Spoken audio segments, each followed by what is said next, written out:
నమస్తే ఎట్టున్నారు బాగున్నారా అంతా 2025 సంక్రాంతి సీజన్లో బాలయ్య చాలా గ్రాండ్గా ఎంట్రీ ఇవ్వబోతున్నాడు. వరుస విజయాలతో ఫుల్ ఫామ్లో ఉన్న బాలయ్య బాక్స్ ఆఫీస్కి బ్యాండ్ వాయించడానికి మరోసారి సిద్ధమయ్యాడు. బాక్స్ ఆఫీస్ వద్ద కాసుల్ని కొల్లగొట్టడానికి, సంక్రాంతి సీజన్లో ప్రేక్షకుల మనసు దోచుకోవడానికి జనవరి 12న డాకు మహారాజ్గా మన ముందుకు రాబోతున్నాడు. Title teaser and title song ఫ్యాన్స్ని ఉబ్బి తబ్బిబ్బయ్యేలా చేసింది. సినిమా నెక్స్ట్ లెవెల్లో ఉండబోతుందని ఇట్టే అర్థమైపోయింది. డాకు మహారాజ్ అనే పవర్ఫుల్ టైటిల్ టీజర్తో ది రైజ్ ఆఫ్ డాకు అనే ఎక్స్ట్రాడినరీ లిరిక్స్తో మాస్ ఆడియన్స్కి పూనకాలు తెప్పించారు. తర్వాత చిన్ని చిన్ని అనే సాంగ్తో ఫ్యామిలీ ఆడియన్స్ని కూడా అట్రాక్ట్ చేశారు. ఇక ఇప్పుడు థర్డ్ సింగిల్గా మంచి మసాలా సాంగ్ రాబోతుంది. రీసెంట్గా రిలీజ్ చేసిన పోస్టర్ని చూస్తే ఊర్వశి రౌటేల కిరాక్ పర్ఫార్మెన్స్, బాలయ్య ఎనర్జెటిక్ స్టెప్స్తో బాక్స్ ఆఫీస్ బ్లాస్ట్ అయ్యేలా ఉంది.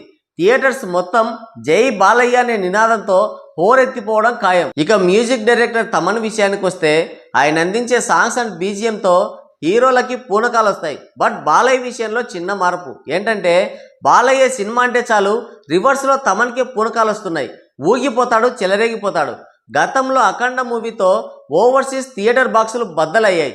ఇక రీసెంట్గా డాకు మహారాజ్ మూవీకి అందించే బీజిఎం అన్న సాంగ్స్తో మొత్తం థియేటర్లన్నింటికీ ఒక వార్నింగ్ ఇచ్చాడు, జర జాగ్రత్త అని.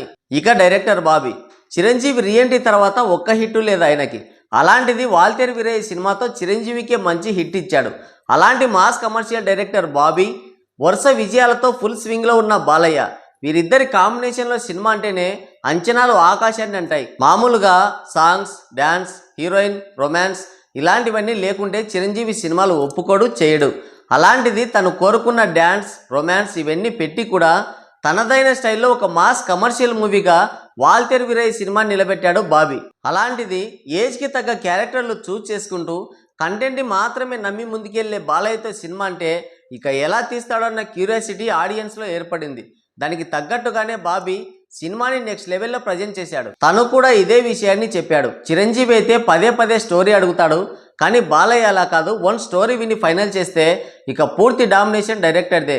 అలాంటప్పుడు మన పైన బాధ్యత మరింత పెరుగుతుంది, ఇంకా ఏదైనా కొత్తగా చేయాలనిపిస్తుంది. అందుకనే డాకు మహారాజ్ క్యారెక్టర్ని, కంటెంట్ని చాలా కొత్తగా క్రియేట్ చేసి చూపించాను. ఖచ్చితంగా ఈ మూవీ హిట్ అవుతుందనే కాన్ఫిడెన్స్తో ఉన్నాడు బాబీ. ఇక నిర్మాత నాగవంశీ సినిమా పైన హై లెవెల్ ఎక్స్పెక్టేషన్స్ని పెంచుతున్నాడు. అసలే టీజర్ అండ్ సాంగ్ చూసి ఫ్యాన్స్ పూనకలతో ఊగిపోతుంటే ముందే సినిమా చూసేసిన నిర్మాత నాగవంశీ ఆ సినిమా గురించి చెప్తుంటే ఫ్యాన్స్కి పూనకాలు వస్తున్నాయి, గూస్ బంప్స్ వస్తున్నాయి. ప్రతి 10 నిమిషాలకి ఒక హై మూమెంట్ ఉంటుందని, ఫస్ట్ హాఫ్ ప్రీ ఇంటర్వెల్ ముందొచ్చే ఒక 20 నిమిషాల సీక్వెన్స్ అండ్ డ్రామా సినిమా రేంజ్ని నెక్స్ట్ లెవెల్కి తీసుకెళ్తుందని గట్టి నమ్మకంతో ఉన్నాడు. అంతేకాదు, సమరసింహారెడ్డి, నరసింహనాయుడు సినిమాల వైబ్స్ రాకుంటే నన్ను అడగండి అని ఘంటాపదంగా చెప్తున్నాడు. మొత్తానికైతే డాకు మహారాజ్ మూవీ బాలయ్య సినీ కెరియర్లో మరో మైల్ స్టోన్గా నిలవబోతుందని మాత్రం తెలుస్తుంది. Balayya mark heroism, mass elevations, high action sequences, powerful డైలాగ్స్తో పాటు మంచి ఎమోషనల్ ఫ్యామిలీ టచ్ ఉన్న సినిమా డాకు మహారాజ్. ఓవరాల్గా అయితే ఈ సంక్రాంతికి ఒక ఫుల్ ఫ్లెడ్జ్డ్ మాస్ మూవీ చూడబోతున్నామని మాత్రం ఇట్టే అర్థమవుతుంది. మరి డాకు మహారాజ్ మూవీ గురించి మీరేమనుకుంటున్నారో కింద కామెంట్ చేయండి. ఇంతసేపు ఈ వీడియో చూసారంటే సాహసమనే చెప్పాలి. నచ్చితే ఒక లైక్ వేసుకోండి, వీలైతే సబ్స్క్రైబ్ చేసుకొని నాకు సపోర్ట్ చేయండి. Thank you.